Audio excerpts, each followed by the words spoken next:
Assalamu alaikum. I'm Ahmed. Whoa, this room is a disaster.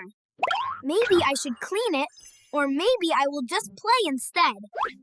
I'll clean it up. Let's do this.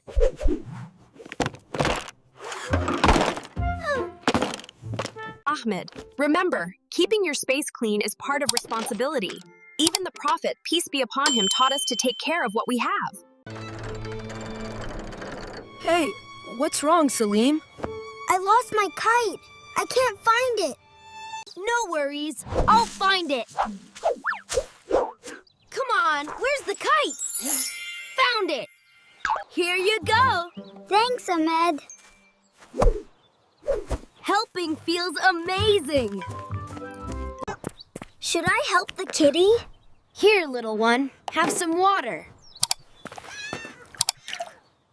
You're so cute. I'm glad I helped you. Being kind to animals is the best.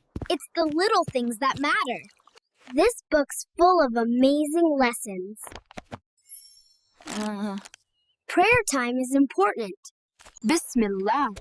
Patience is key. Wow, so many lessons for life. Knowledge makes us stronger, Ahmed. I'll use these lessons every day. Look, it's teaching me more. We did the best learning. Today I learned responsibility, kindness, and sharing. And it feels amazing to do good. See you next time.